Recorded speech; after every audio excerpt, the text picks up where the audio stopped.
You're watching the Black Wonder Channel, where we discuss current events, geopolitics, and much more. Sin is a mysterious, unexplainable thing. There was no reason for its existence. To seek to explain it is to seek to give a reason for it, and that would be to justify it. Sin appeared in a perfect universe, a thing that was shown to be inexcusable. God had a knowledge of the events of the future, even before the creation of the world. He did not make his purposes to fit circumstances, but he allowed matters to develop and work out. The entrance of sin into heaven cannot be explained. If it were explainable, it would show that there was some reason for sin. But as there was not the least excuse for it, its origin will ever remain shrouded in mystery. God did not create evil. He only made the good, which was like himself. Evil, sin, and death are the result of disobedience, which originated in Satan.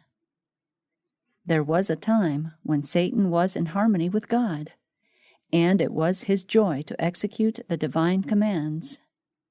His heart was filled with love and joy in serving his Creator, until he began to think that his wisdom was not derived from God, but was inherent in himself, and that he was as worthy as was God to receive honor and power.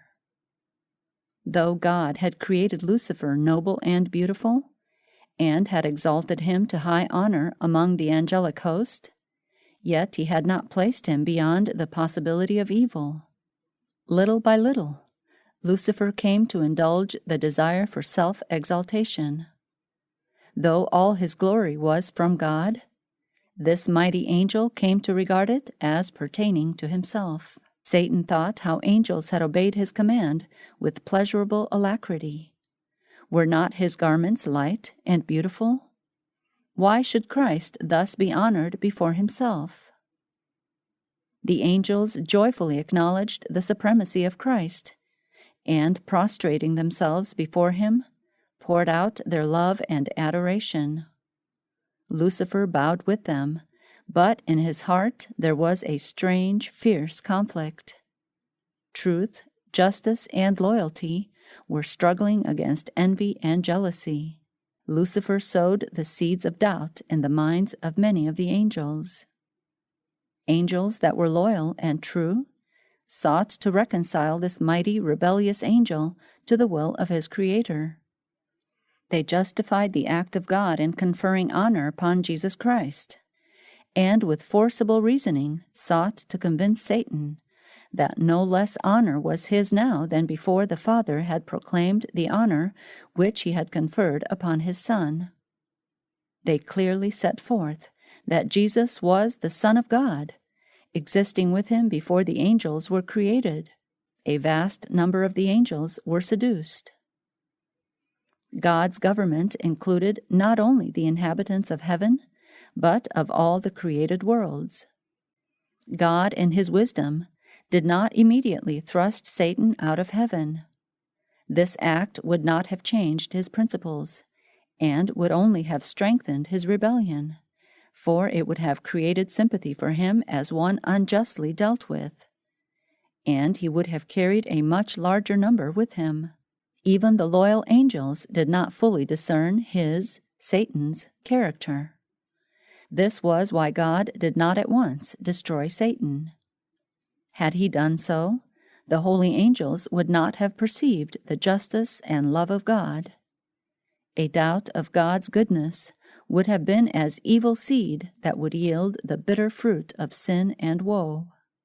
Great numbers signified their purpose to accept Satan as their leader and chief commander.